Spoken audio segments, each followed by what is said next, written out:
Wyrm. We've been in the ethereal sea for ages now. What is it you are looking for? Something's down there. Ever since we came here to meet Hydaelyn, I just can't shake this feeling. Something unknown, vast yet out of sight lies beneath. Something we've never seen before. I'm not gonna lie to you, Wyrm. You're a basket case. But also, I felt it too. So speak your mind, buddy. Tell us your thoughts. Okay. To explain, let's go back to when we first came here. We ventured through the Aetherial and into the ethereal sea. As we proceeded, we encountered the souls of both friend and foe alike. The spirit of Amon stands between us and Hydaelyn.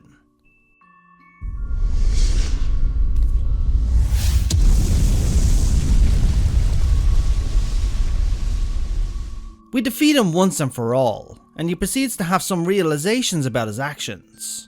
That was until the soul of Asahi shows up and pulls this stunt. The lamentations of the damned. How it vexes me to see your conviction falter at the last. Is that Asahi? How very astute. But let me be clear, I have not come to consort with the likes of you.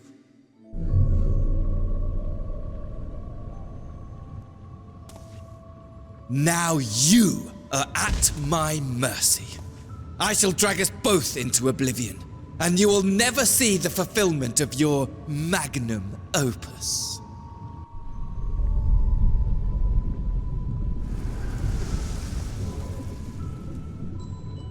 Don't try to follow me. I had more of you people than I could stomach in life. Never mind in death.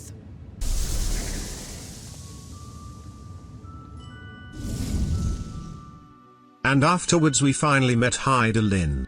At the time, that was all I was fixated on, a meeting over a decade in the making. But hang on, rewind the tape a bit.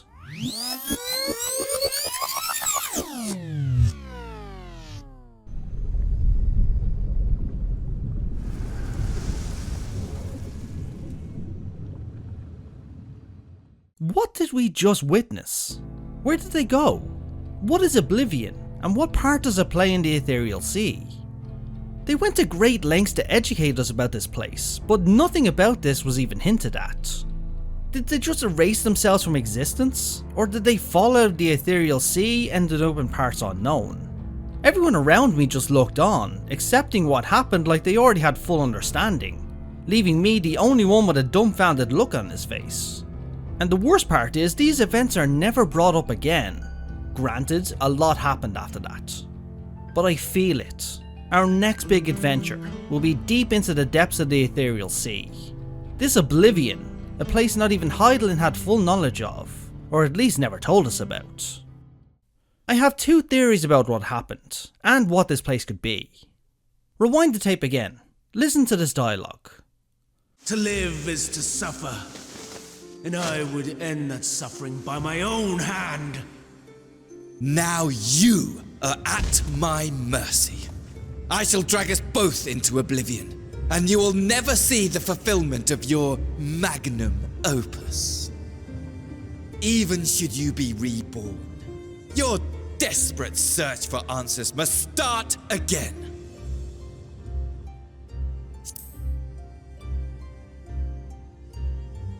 The tale of Hermes, the man who knew so much, yet understood so little, ends here.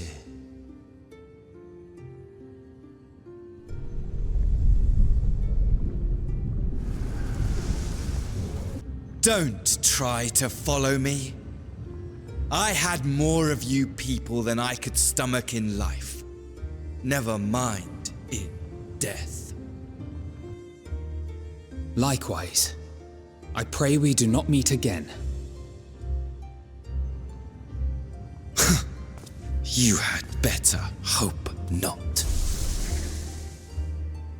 They went to a lot of lengths to say I hope we never meet you again, all centered around this place they were going or fate that awaited them. It looks like the storytellers made this scene to give us the impression that neither Amon or Asahi intended to rest within the ethereal sea, and made a conscious decision to remove themselves from it. Can every conscious soul in the Ethereal Sea do this though? Both fall into this oblivion, and we are given to understand they are gone forever. But gone where? Don't try to follow me. We've seen beings disperse into Aether before, even within the Ethereal Sea when not even their soul would remain, and this looked nothing like that. That's why I think Oblivion is a place, lying beneath the Ethereal Sea itself, and thus outside the cycle of life, death and rebirth. Now, look at what they call this place we're standing. Midnight Downwell. I had to research what downwell meant. Best I can tell, it means a vertical shaft or well in which water flows downwards. It's also a term in science fiction, example being on planet down a gravity well. Is it this place specifically that souls can enter Oblivion? Could where we're standing be a well, one that leads into the darkness? But why would such a place exist and what is its purpose? What does Oblivion even mean? That's a great question, Namiwe. According to the Oxford Dictionary, Oblivion is a state in which you are not aware of what is happening around you, usually because you are unconscious or asleep. That sounds like what happens in the Ethereal Sea after you die. Correct again, but with one major difference. Let's take Selk for example.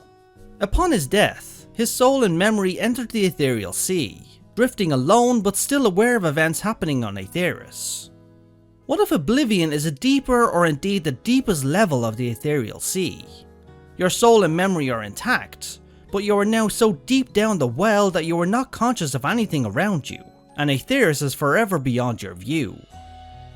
Some would call such an existence purgatory, a dimension outside creation, maybe even a remnant of the creation of the universe, or perhaps the nothingness that birthed it in the first place. That's one heck of a theory, but going back to your first idea, why do you think our next big adventure will be in this place? This is where my second and main theory comes into play.